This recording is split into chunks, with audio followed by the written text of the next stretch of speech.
Hey there, it's Jasmine Masters here, and I'm ready to get my gist with you. Are you ready to get your gist? We're gonna start by the washing your ass first, cutting up some pads, what baby powder is for, what makeup is for, what nail glue for, how to find everything you need for drag for the new beginners, the old beginners, and the ones who just don't know what the hell's going on with drag. And I'm gonna make sure you know everything you need to know to get your gist.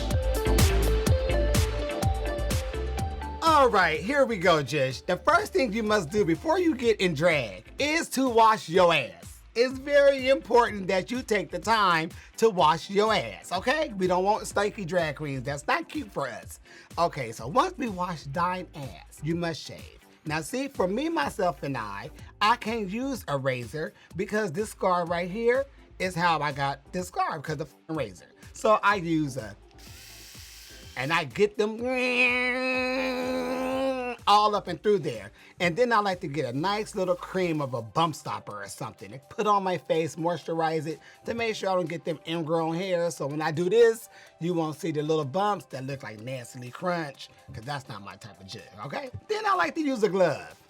The glove is for a good reason. When you're applying your makeup, you have a glove on, so all the bullshit from the makeup won't get in your fingers and in your nails, because a lot of times the drag queens go to these bars and these clubs and there's no restrooms near us, so we have makeup on our hands. So you use a good glove. It's good for putting it on and taking that right back off. All in your damn eye. You get up in there and you peel it off and your hands are clean. I love gloves for more ways than one, okay? A good foundation color, lipstick, eyeshadows, all of that. You're trying to find your color. If you go on the back of your hand here and do a couple of swatches of different colors and see which one will blend in with your skin tone a lot better. Some people like to use a lighter foundation to make them look more lighter in the face so their colors can pop all over. Some people use a foundation that's darker than their skin tone and they kind of bring it out. And some people just use a mixture of whatever the hell they got to mix up to make it work to do what it do. It's drag. You just got to keep trying and doing different things to see what works for you. Nobody can tell you what's right and what's wrong when you are making yourself up to be a character that you have put to the forefront. So make sure you know what's best. Now, all makeup is not good makeup. Some of that will drip off and you will see every last mark you have, and this will be so smooth.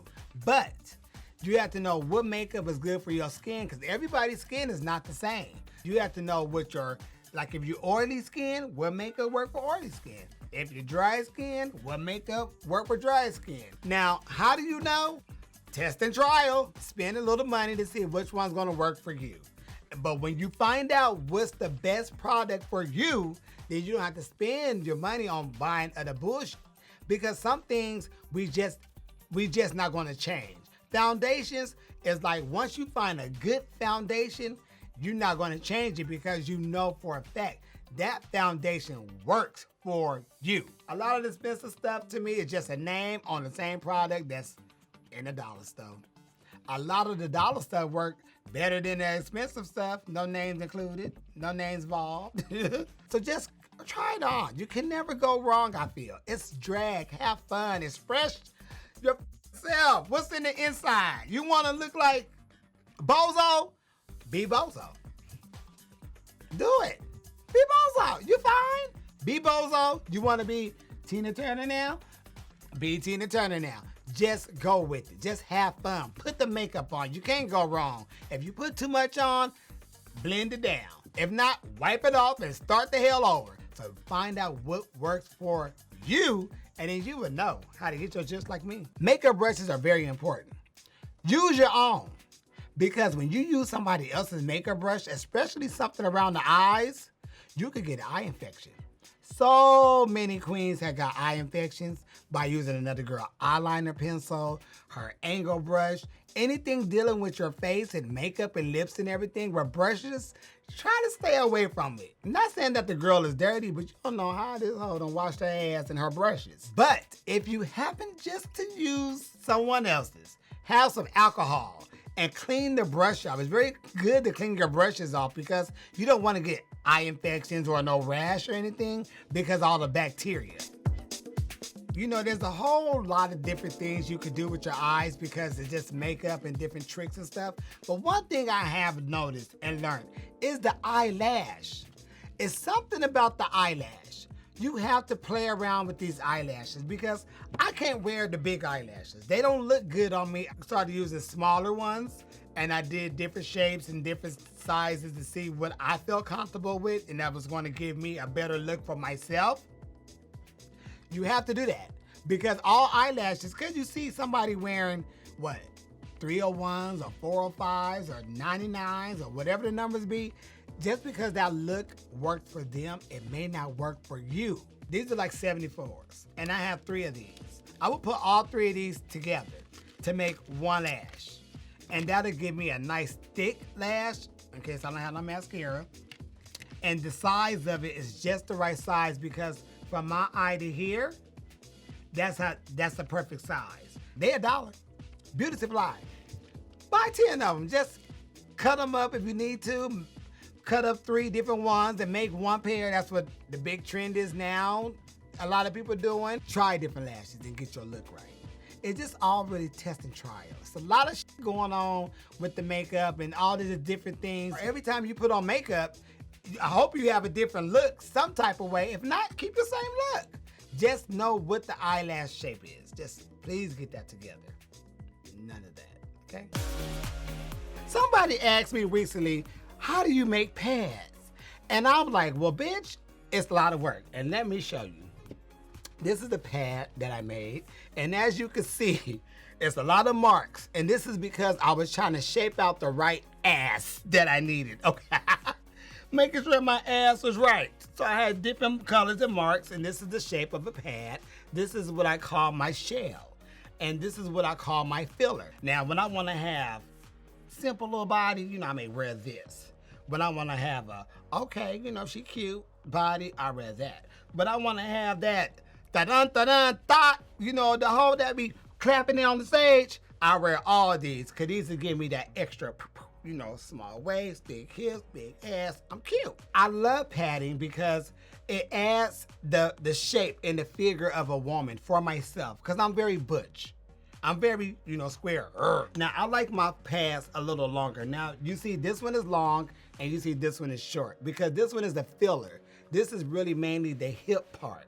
And this is just more to give me the size of it, you know, to fill it in to make sure I'm giving a smooth, nice, clean finish, you know. And it's good to have your pads go from your hip down to your knee so it can look very flush. A lot of girls think they gotta have this and it go there, and then they got this lump and it's cut off. That's not it, boo-boo.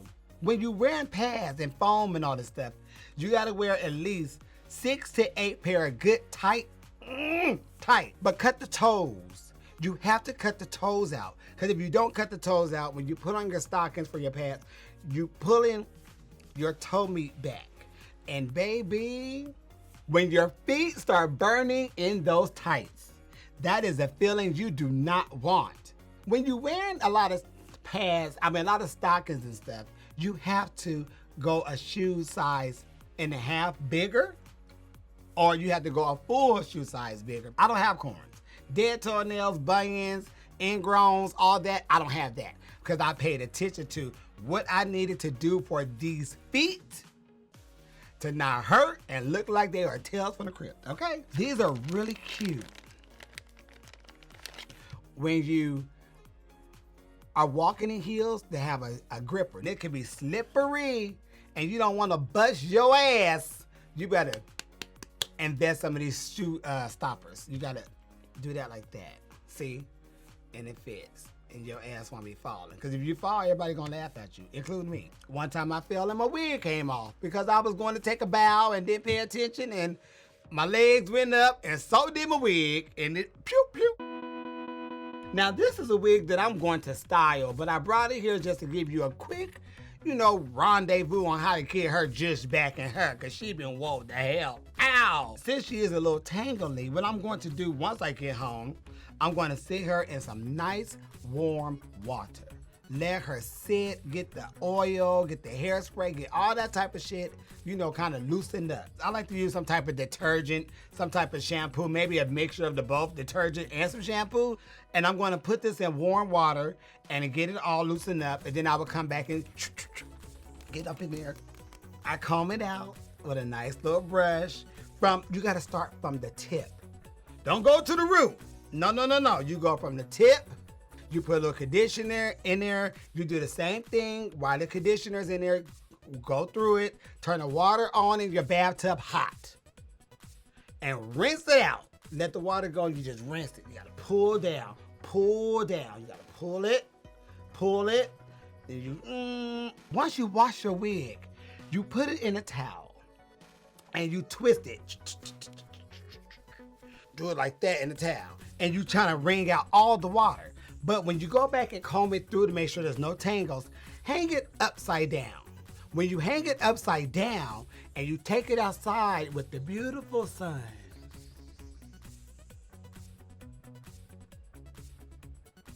this wig will look brand spanking new. When you buy a brand new wig, this is my, you know, I like my little, do this. You put her on.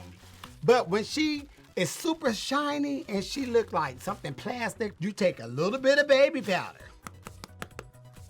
and you put a little bit on your hands, just a little, and you put it on the wig, you know, and it takes the shine down so it won't look so plastic. Please wear a stocking cap around your head. Bobby pins, cross them like that.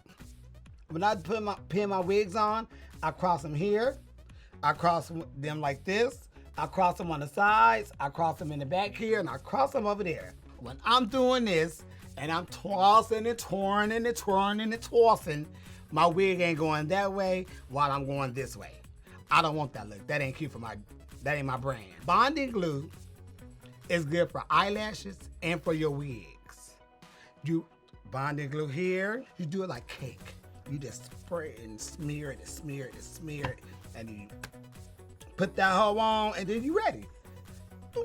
If you wear a stocking cap or something and glue it onto that, it won't pull your hair out. And it won't hurt when you're taking it off because it's on the stocking cap. Now be careful, because some of the chemicals may hurt you. So you have to make sure you're getting something that your skin can tolerate. Every blue moon, I may feel like I want to splurge a little bit and give me like a human piece.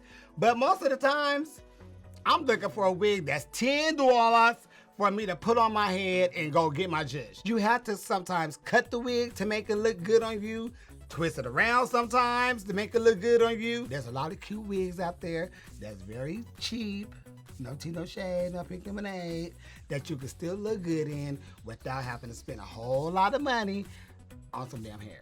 Okay? And then go eat with the rest of the money, buy you some clothes, pay your bills. Did you pay your bills before you buy some wigs?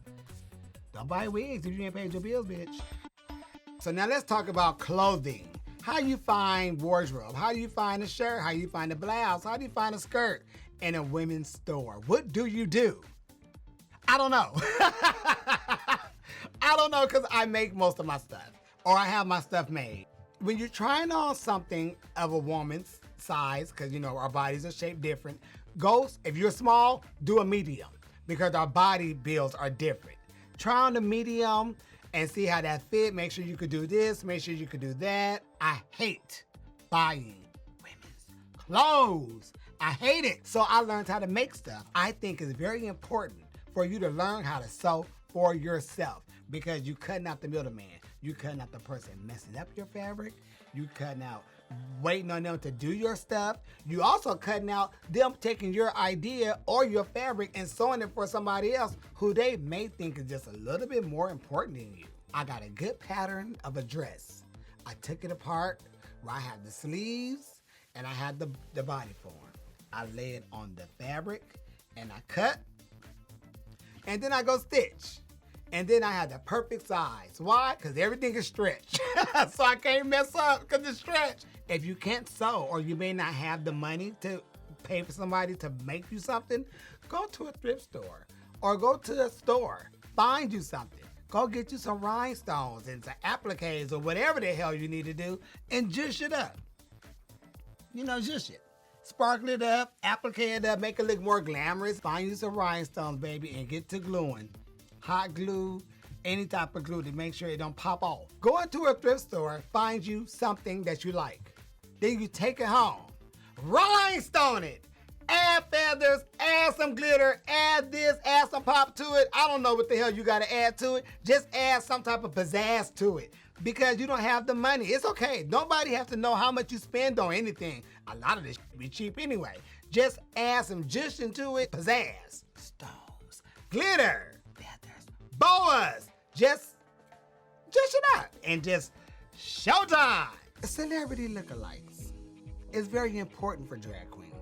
Why I say that? I never got paid before doing drag. This was my first paid gig, and it was to do Tina Turner for a birthday party. I learned having this celebrity lookalike was the ticket that I needed. You never know where that one character can lead you to. Look at me. I never wanted to do drag. I did Patti LaBelle for a contest, and I won. I did Tina Turner for a private gig, and I finally got paid. And now look at me now, 23, 24 years later, I'm still a goddamn drag queen. Never wanted to be one, never even thought about doing drag. It's very good to find someone that you can really relate to in their music. You don't have to look identical like them, we know that. You don't have to probably move like them, we know that. But if you can relate to the music and the artist itself, it will help you a lot with delivering the message to your audience. And you will have so much fun. It could be a male character, a female character, a cartoon character. Find something to separate you from the other queens. It is important that you have that. Every drag queen needs that. Just do who you could do to have fun, to sell yourself as a brand, and now to take you to the next road. Career, drag, and fun. For me, I was just trying to win tickets to see Patti LaBelle. But I realized it became a career after it was just fun for me. I was doing drag for 3 years. I wasn't making no money. I got a part of an organization where we did a whole lot of benefit shows, and that helped me groom me and show me the business of drag. And I can make it a business, and now it is my business. So if you want to do drag as a career, let me tell you the best way to get yourself out there if you're new. It's good to do a benefit show, a talent show, a guest spot, a free spot, because the main thing is you're trying to show off your what? Your talent. When you're first starting off, don't think you're going to walk in there and start making all this big money, because that's not going to happen. You have to work your way in there. You want to get yourself out there to show your talent and get people talking. So if you're really serious about it, you can really make it. But in this day and age, you have to know your because it's a lot of drag queens in the world now. Drag is bigger than it had ever been, I think, in history. So you have to know your and come in there if you're doing this for a career. Now, if you want to have fun with drag, baby, have all the fun you want. But don't come here playing around and you're trying to make this a JLB. You're going to be in the unemployment line. All right, so as you can see, baby, I've walked you through a whole course of drag, loving yourself, being yourself, accepting yourself, and going out into the world and just having some damn fun. Why? Because life is short. And nobody can tell you what you can and can't do. Drag is to make other people happy and yourself. You find something in drag that's going to build your self-esteem and let you know that you are important. Because guess what? I know I am, and I want you to feel the same way I do. So find me on Instagram, MS Jasmine Masters, or Facebook, Jasmine Masters. I hope you got your lesson learned. I am Jasmine Masters, and I have something to say. Get your zhuzh, and thank you for watching. Mwah.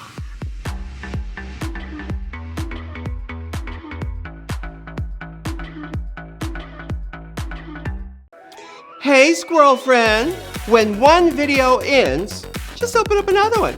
It's called binge viewing. Go ahead. I support you.